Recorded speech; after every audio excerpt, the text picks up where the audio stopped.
Hello दोस्तों, आज का वीडियो हम लाए हैं। हमने जितने भी आपके कक्षा में पढ़ाए हैं सामाजिक विज्ञान का विषय, उन सारे विषयों से निकालकर इतिहास, नागरिक, भूगोल जो पढ़ाए हैं उन तीनों विषयों से निकालकर मैंने जीके कंप्लीट किया है। उन्हीं जीके के बारे में आज हम आपको बताएंगे।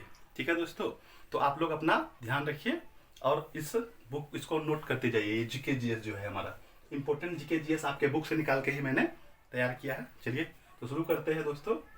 यदि आप हमारे चैनल पर नए हैं तो प्लीज़ चैनल को लाइक और सब्सक्राइब कर देंगे और बेल आइकन को भी दबा देंगे ताकि आपको नोटिफिकेशन मिलती रहे। चलिए तो शुरू करते हैं। पहला है हमारा दिशाएं। जैसा कि आप सभी जानते हैं कि दिशाएं मुख्य रूप से चार है, मुख्य रूप से चार है, लेकिन कुल दिशाएं यदि बोला जाए तो कुल दिशाएं हमारे 10 होती है दोस्तों। कुल दिशाएं कितनी है? 10 है। कुल दिशाएं 10 है। क्या क्या है? पूरब, पश्चिम, उत्तर, दक्षिण, ये चार हो गया मुख्य। उसके बाद यदि उत्तर पूरब के बीच के दिशाएं लेंगे तो उत्तर पूरब हो गया। ठीक है। पूरब दक्षिण के बीच कर लेंगे तो दक्षिण पूरब हो गया, और पश्चिम दक्षिण के बीच कर लेंगे तो दक्षिण पश्चिम हो गया, और पश्चिम और उत्तर कर लेंगे तो उत्तर पश्चिम हो गया। ये कुल कितने हो गए? 1 2 3 4 5 6 7 8 8 हो गए। और आकाश और पाताल ये कुल 10 हो गए दोस्तों। ठीक है। इस तरह से ये 8 और आकाश और पाताल मिला के दिशाएं कुल 10 होती है। यदि पूछा जाए तो आप बताएंगे दिशाएं कुल 10 होती है। यहां तक क्लियर हो गया आपका। दूसरा आपका है भारत की सबसे लंबी नदी हमारी गंगा नदी है। ठीक है। भारत की सबसे लंबी नदी गंगा नदी है, जिसे सिंधु नदी भी बोलते हैं। इसके विषय में हम पढ़ते हैं भी है, सिंधु घाटी सभ्यता के बारे में बताएं। इनका प्राचीन नाम सिंधु नदी भी है। ठीक है। यदि प्रश्न आ जाए गंगा नदी को क्या बोलते हैं तो क्या लिख देंगे? सिंधु नदी भी लिख देंगे हम, तो भी हमारा हो जाएगा। तो गंगा नदी का प्राचीन नाम सिंधु नदी है और ये भारत की सबसे लंबी नदी है। ठीक है, इसको याद कर लीजिएगा। ठीक है, यहां तक क्लियर। अगला है प्लासी का युद्ध।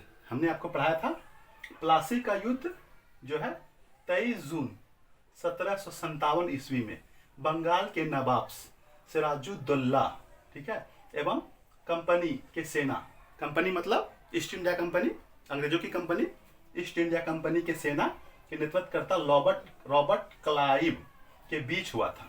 ठीक है। क्या हुआ था? इसमें जो सिराजुद्दौला हार गई थी और कंपनी जीत गई थी, यानी ईस्ट इंडिया कंपनी यानी अंग्रेज लोग जीत गए थे, और उनके साथ ही उनका अधिकार कहाँ हो गया था? बंगाल पर हो गया था।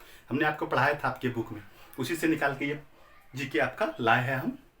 ये जीएस उसी से निकाल के लाया है। क्या है? फिर से देख लेते हैं एक बार।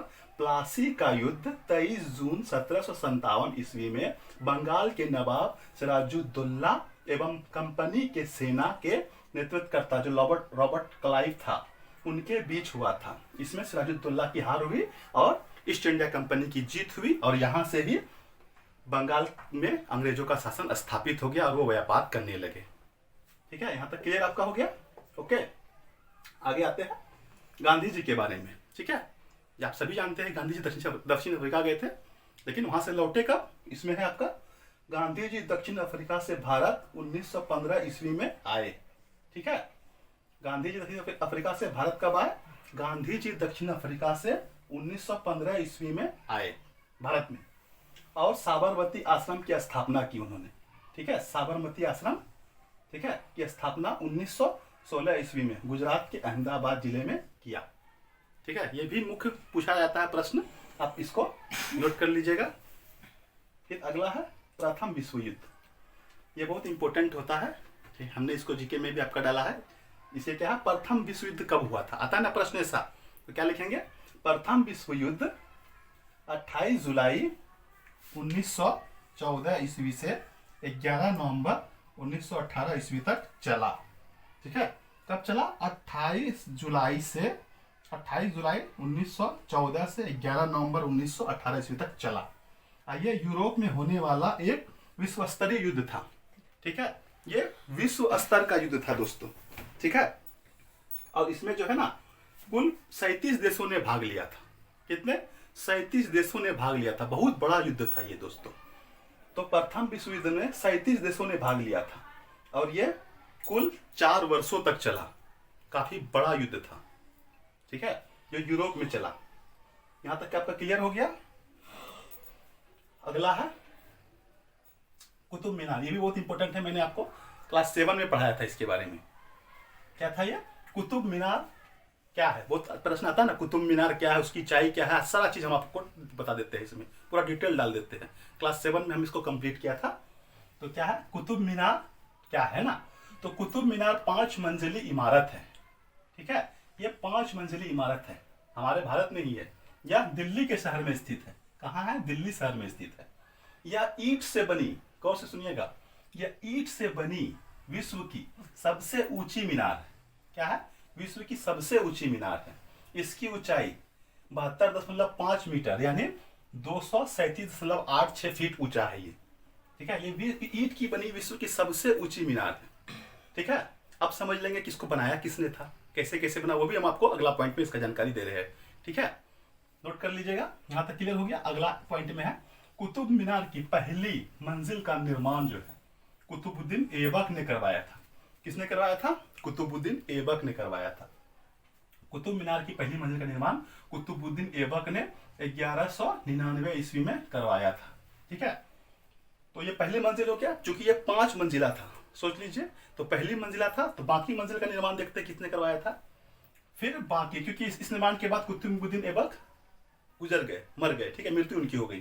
तो उसके बाद क्या हुआ? फिर बाकी जो 3 मंजिल का था निर्माण इल्तुतमिश ने करवाया था। कब करवाया था? 1229 ईस्वी में। ठीक है, बाकी 3 मंजिल का इल्तुतमिश ने 1229 ईस्वी में कराया।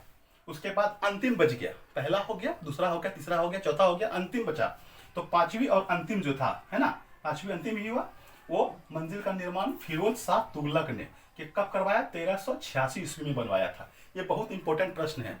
ठीक है, ये प्रश्न आते रहते हैं, आपके क्लास में भी आ जाएंगे, जो 7 की एग्जाम हो रही है उसमें भी आ जाएंगे। ठीक है, तो ये बहुत इंपॉर्टेंट है। फिर से एक बार पढ़ देते हैं।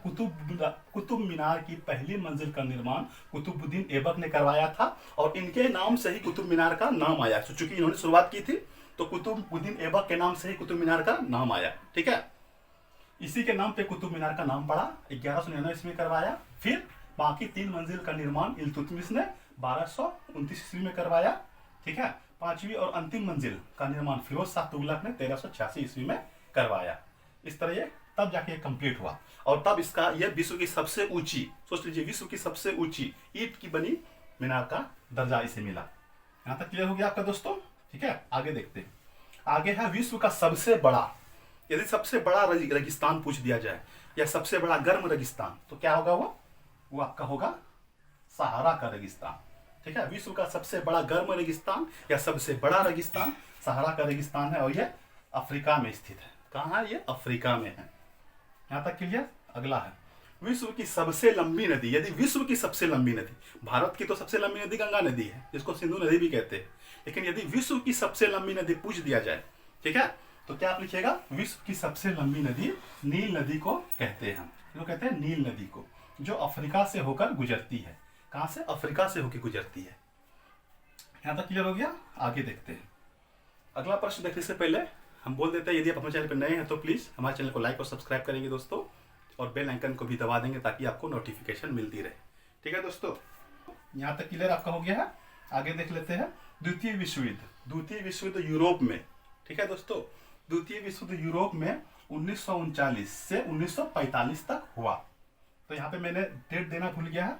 यहाँ पे द्वितीय विश्व युद्ध यूरोप में 1 सितंबर 1939 से, ठीक है, 1 सितंबर 1939 से 2 दिसंबर 1945 तक हुआ। क्या हुआ? द्वितीय विश्व युद्ध यूरोप में 1 सितंबर 1939 से 2 दिसंबर 1945 तक हुआ और इसमें कुल 70 देशों ने भाग लिया। ठीक है, और ये 6 वर्षों तक चला। काफी भयानक युद्ध था, ये विश्व स्तरीय युद्ध था। ठीक है, विश्व स्तरीय युद्ध था। 70 देशों ने, विश्व के 70 देशों ने भाग लिया। काफी निर्णायक युद्ध था ये। ठीक है दोस्तों, यहाँ तक क्लियर। आगे आते हैं पानीपत की पहली लड़ाई, बहुत इंपॉर्टेंट ये भी। पानीपत की पहली लड़ाई 1526 ईस्वी में बाबर और इब्राहिम लोदी के बीच हुआ। इसमें बाबर विजयी हुआ और मुगल शासक का स्थापना किया। यानी पानीपत की पहली लड़ाई जो 1526 ईस्वी में हुई, इसी ईस्वी में बाबर ने इब्राहिम लोदी को हरा दिया और हराने के बाद क्या हुआ? भारत में विजयी होकर मुगल शासन की स्थापना की और यहीं से मुगल राज चलना शुरू हो गया। मुगल साम्राज्य भारत में चलना शुरू हो गया और 1526 में ही मुगल साम्राज्य यानी मुगल के शासक भारत में आ गए और भारत में मुगल शासन का विस्तार हो गया और यहाँ से बाबर, फिर हुमायूं, फिर अकबर, है ना, फिर औरंगजेब, शाहजहां, औरंगजेब, इस तरह से मुगल शासन चलते रहा। हमारे भारत में इसकी स्थापना हो गई दोस्तों। ठीक है, तो यही सब हम आपका जीके जीएस आपके बुक से निकाल के लाए थे। अभी तक इतना ही, आज के लिए इतना ही। आई होप कि आपको हमारी वीडियो अच्छी लगी होगी। ठीक है, फिर मिलते हैं नेक्स्ट वीडियो में। Okay, thanks.